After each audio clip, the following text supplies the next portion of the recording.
अस्सलाम वालेकुम। सानिया टाइम्स में खुशामदीद। उम्मीद करती हूँ आप सब खैर खैरियत से होंगे। पैंट ट्राउज़र में अक्सर क्या होता है कि हम इलास्टिक जो है वो सही तरीके से नहीं लगा सकते, उसमें बल पड़ जाते हैं क्योंकि इसकी जो बैक साइड होती है वो बड़ी होती है और जो फ्रंट साइड होती है वो छोटी होती है। इसकी वजह से जब हम इसमें इलास्टिक लगाते हैं तो बैक वाला जो साइड है वहाँ बहुत ज़्यादा चुनट्स पड़ती हैं। ये पुरानी पैंट ट्राउज़र है जिसका फ्रंट साइड पे बेल्ट लगा हुआ था और बैक साइड पे इलास्टिक था, जो कि वो अब ख़राब हो गया। मैंने इसको खोल लिया है। खोल लेने के बाद अगर आप न्यू स्टिच कर रहे हैं तो आपने क्या करना है कि सबसे पहले आपने ऑल ओवर नेफे पे 1 पाँव के बराबर हल्की सी इसकी कन्नी फोल्ड कर लेनी है। ठीक हो गया। और फिर इसके बाद हमने क्या करना है कि जब हम इसमें इलास्टिक लगाएंगे तो वो आसानी से लग जाएगा। और इसकी जब हम डबल फोल्डिंग करके इलास्टिक लगाते हैं तो उसमें काफ़ी प्रॉब्लम होती है। सबसे पहले हमने यहाँ पे अपने मशीन का जो 1 पाँव होता है उसके बराबर इसकी कन्नी हम फोल्ड कर लेंगे और फिर हम इसमें इलास्टिक ऐड करेंगे। अब हमने इलास्टिक की पैमाइश किस तरह लेनी है, अगर आप खुला पहने या आपका अपने साइज़ के अकॉर्डिंग आपने जो भी साइज़ है उसके मुताबिक आपने अपने इलास्टिक को कट कर लेना है। अगर इस तरह समझ ना लगे तो आपने क्या करना है कि पैंट ट्राउज़र के ऊपर इस तरह आपने इलास्टिक को रखना है, उससे 4 इंच आपने एक्स्ट्रा ले लेना है या 5 इंच एक्स्ट्रा ले लीजिएगा सिलाई का मार्जिन रखते हुए। ये देखिए इस तरह हमने इलास्टिक को रखना है और इस तरह हमने इसके ऊपर 5 इंच के बराबर हम एक्स्ट्रा कट कर लेंगे। ये सबसे इजी तरीका है पैंट ट्राउज़र के लिए इलास्टिक कट करने का, ना ये ज़्यादा होगा ना ये कम होगा।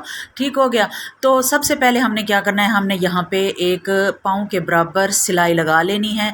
तो अब मैं आपको बताती हूँ कि हम इलास्टिक को अटैच किस तरह करेंगे कि हमें जो मेन प्रॉब्लम होती है, जो चुन्नट्स आती हैं और बहुत ही मसला होता है ख़ास तौर पे बिगनर्स के लिए, उन्हें ऐसे लगता है कि जैसे हमें कोई पहाड़ सर करना है यहाँ पे जब हम इलास्टिक अटैच करते हैं। तो जी ये देखें, सबसे पहले हमने क्या करना है कि सिलाई का जो मार्जिन है यहाँ पे जो हमने पहले सिलाई लगाई है उसको छोड़ते हुए हमने यहाँ पे इलास्टिक रखना है और इसको हमने इस तरह फोल्ड कर देना है। यहाँ पे हमने पिन लगा लेनी है। इस तरह फोल्ड करके जो पहले कन्नी हमने इसकी फोल्ड कर ली है उसको छोड़ के फिर हमने इलास्टिक रखना है। बिल्कुल आपको वीडियो में नज़र भी आ रहा है। और यहाँ पे हमने पिन कर लेने, पिन अप कर देना है ताकि इलास्टिक को स्टिचिंग करते वक्त जब हम उसको खींचें तो ये निकल कर बाहर ना आ जाए। यहाँ पे पिन लगाना ज़रूरी है। अगर पिन ना हो तो आप यहाँ पे कच्ची सिलाई भी लगा सकते हैं। ठीक हो गया। अब जो हमने पहले से ही सिलाई लगाई हुई है उसी के ऊपर हम अगेन इलास्टिक डालते जाएंगे इस तरह और इसमें हम सिलाई लगाते जाएंगे। अगर आपका सिंपल पैंट ट्राउज़र है तो भी आपने इसमें इसी तरह ही इलास्टिक लगाना है। अगर पैंट ट्राउज़र है या शलवार है तो उसका भी यही तरीका है। पैंट ट्राउज़र का सिर्फ ये इशू होता है कि इसमें बैक साइड पे जब हम इलास्टिक लगा रहे होते हैं तो वहाँ पे काफ़ी सारी चुन्नट्स आती हैं, अच्छी खासी चुनट्स आती हैं और जो बिगिनर्स होते हैं वो वहाँ पे आके घबरा जाते हैं कि अब हमने इसको क्या करना है। जैसे ये देखें, अब मैं ये बैक साइड आ गई है। अब ये देखें यहाँ पे एक चुनट पड़ रही है। सबसे पहले आप अपने इलास्टिक को सेट करें, इलास्टिक को सेट करके देखें, खींच के देखें, कपड़े को भी सेट करके देखें। अगर इसका जो मसला है वो इलास्टिक को सेट करने से या कपड़े को सेट करने से ठीक हो जाता है तो ठीक, वरना आपने क्या करना है कि या ऊपर वाले कपड़े के ऊपर जो नेफे का फोल्डिंग वाला मार्जिन है उसमें, या फिर जो शलवार वाला कपड़ा है वहाँ पे आपने बारीक बारीक चुनट्स डालते जाना है और इसमें आपने इलास्टिक डाल देना है बैक वाले पल्ले पे।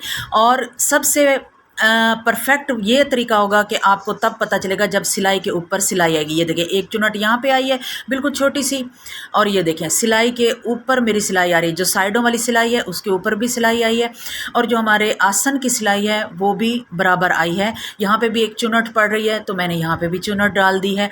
इससे क्या होगा कि आपका इलास्टिक बिल्कुल परफेक्ट लगेगा। उम्मीद है आपको मेरी वीडियो अच्छी लग रही है। अगर अच्छी लग रही है तो वीडियो को लाइक भी कर दें। अगर चैनल पर आप नए आए हैं तो चैनल को सब्सक्राइब भी कर दें। अब हमने यहाँ पे सिलाई को रोक देना है, मशीन को निकाल लेना है। इलास्टिक को पौना इंच ऊपर रख कर, जितना मेरा मार्जिन था मैंने उतना ही इसको ऊपर रखा है और यहाँ पे हमने सिलाइयों को अच्छा खासा यहाँ पे पक्का कर लेना है। क्योंकि ये इलास्टिक है, ये ना हो कि सिलाइयाँ यहाँ पे अक्सर कच्ची लगती हैं। ये श्योर कर लेना है आपने कि इसमें सिलाई बिल्कुल परफेक्ट आई है। अब हमने यहाँ पे बाकी की सिलाई को भी कंप्लीट कर लेना है और अब हम इसका जो इलास्टिक है इसकी चुनट्स को बराबर कर लेंगे। इस तरह चारों तरफ खींचते जाएंगे 3 से 4 मरतबा और हमारी जो चुनट्स हैं वो बिल्कुल बराबर आ जाएंगी। अब इसके ऊपर कवर सिलाई लगाएंगे, पहले पीछे से खींचेंगे और फिर आपने आगे से खींचना है और फिर इसके ऊपर आपने सिलाई लगा लेनी है। बहुत ही आसान तरीके से, बहुत ही नफासत और खूबसूरती से आपकी चुनट्स आएंगी और इलास्टिक लगकर तैयार हो गया है। उम्मीद है वीडियो अच्छी लगी होगी। अगर अच्छी लगी है तो वीडियो को मैं आपको बताऊंगी कि अल्ट्रेशन किस तरह करते हैं, बड़ा शोल्डर किस तरह सेट करें हम और बड़ा गला किस तरह सेट करें, इसकी अल्ट्रेशन आपको करना सिखाऊंगी। उम्मीद है आपको ये वीडियो अच्छी लगेगी, पसंद आएगी। अक्सर हमारे साथ ये प्रॉब्लम हो जाती है या दर्जी से या दर्जन से मिस्टेक हो जाती है जब या फिर जब हम खुद स्टिच कर रहे होते हैं तो भी ये गलती हो जाती है कि हमसे गलती हो जाती है। हम इसकी अल्ट्रेशन किस तरह करें, ये देखें गला बहुत बड़ा है और इसी तरह इसके जो शोल्डर हैं वो भी बड़े हैं, इनको मैंने छोटा करना है। सबसे पहले हमने क्या करना है कि ये वाली सिलाई थोड़ी सी फिटिंग की और ये शोल्डर ये भी हमने खोल लेना है। स्लीव्स को हमने मुकम्मल नहीं उतारना, लेकिन हमने स्लीव्स को यहाँ से अलहदा करना है और इस तरफ से भी हमने इसकी सिलाई खोलनी है और स्लीव्स को हमने यहाँ से अलहदा करना है। यहीं से हमारा गला भी छोटा हो जाएगा और हमारी जो शोल्डर हैं वो छोटे हो जाएंगे। इसके बाद हमने इसकी स्टिचिंग भी करनी है और मैं मुकम्मल आप लोगों के साथ इसका जो तरीका है वो शेयर करूंगी। सबसे पहले हम इसकी सिलाइयाँ खोल लेते हैं जहाँ जहाँ हमें ज़रूरत है। बैक वाला भी गला सेट करना है और फ्रंट वाला गला भी सेट करना है और हमने इस शोल्डर को भी सेट करना है, लेकिन हमने शोल्डर को यहाँ से इतनी हम इसकी सिलाई खोल लेंगे तकरीबन 4-4 इंच के बराबर। ठीक हो गया। और ये वाली भी सिलाई हमने खोल लेनी है। तो मैं इसकी सिलाइयाँ खोल के फिर आप लोगों के साथ इसका तरीका शेयर करती हूँ कि किस तरह हम इसकी अल्ट्रेशन करेंगे। अच्छा जी, ये देखें अब मैंने इसकी सिलाइयाँ खोल ली हैं, स्लीव्स भी अलहदा कर ली हैं, लेकिन जो फिटिंग की सिलाई है उसको नहीं खोला। गले अलहदा हो चुके हैं और हमने क्या करना है कि आपने जितना भी अपना गला छोटा करना हो उस हिसाब से आपने यहाँ पे लाइन ड्रॉ कर लेनी है। मैंने गले वाली साइड से 1.5 इंच का मार्जिन रखा है और शोल्डर वाली साइड पे 1 इंच का मार्जिन रख के तिरछी लाइन ड्रॉ की है और इसके ऊपर मैंने सिलाई लगा लेनी है दोनों शोल्डर्स पे। आपने 1-1 इंच या 2-2 इंच या जितना भी आपने कम करना हो उस हिसाब से आपने यहाँ पे पहले लाइन ड्रॉ कर लेनी है, या फिर आप अगर स्टिचिंग करना जानती हैं तो आप डायरेक्ट ही सिलाई लगा लेंगी क्योंकि आपको पता चल जाएगा कि हमारा कितना मार्जिन है और हमने यहाँ पे कितनी सिलाई लगानी है। ये देखें दूसरे शोल्डर पे भी सेम मैंने इसी तरह किया है।